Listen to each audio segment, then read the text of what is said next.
La princesse Arléane et le dragon de brume.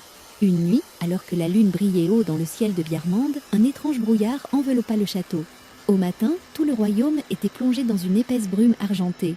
Les villageois murmuraient avec inquiétude « C'est le dragon de brume. Il est revenu !» Intriguée, la princesse Arléane interrogea le vieux mage Eldrin. Il lui raconta qu'un dragon légendaire vivait autrefois dans les montagnes de Paline. Il n'était ni méchant ni cruel, mais il errait, perdu dans la brume qu'il créait sans le vouloir. « Il cherche quelque chose », expliqua Eldrin, « mais personne ne sait quoi. » Déterminée à aider, Arléane décida d'aller à la rencontre du dragon. Avec son courage et son cœur pur, elle chevaucha son poney nuage et s'aventura vers les montagnes. En approchant du sommet, elle vit une immense silhouette se dessiner dans le brouillard. Le dragon était magnifique. Ses écailles brillaient comme des perles de lune et ses yeux d'un bleu profond semblaient pleins de tristesse. « Noble dragon, pourquoi recouvres-tu Biermande de cette brume ?» demanda Arléane d'une voix douce. Le dragon soupira et un nuage argenté s'échappa de ses narines. « Je cherche mon trésor, mais je l'ai oublié », répondit-il d'une voix grave et lointaine.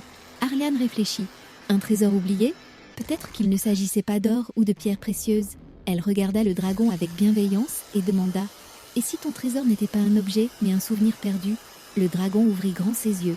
Il fouilla dans sa mémoire, et peu à peu, les brumes commencèrent à se dissiper. « Je me souviens, j'avais un ami, un enfant qui jouait avec moi autrefois, un prince du royaume de Biermande.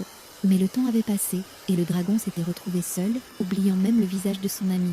Arléane comprit alors. « Tu n'es pas seul. Le peuple de Biermande t'a oublié, mais moi, je te vois.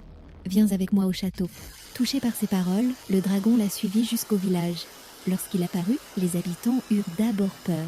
Mais en voyant Arléane lui tenir la patte, ils comprirent qu'il n'y avait rien à craindre.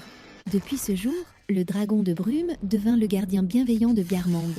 Et plus jamais son brouillard ne recouvrit le royaume. Et ainsi, grâce à son courage et à sa bonté, la princesse Arléane offrit à un dragon solitaire le plus précieux des trésors, un ami. Fin. AB.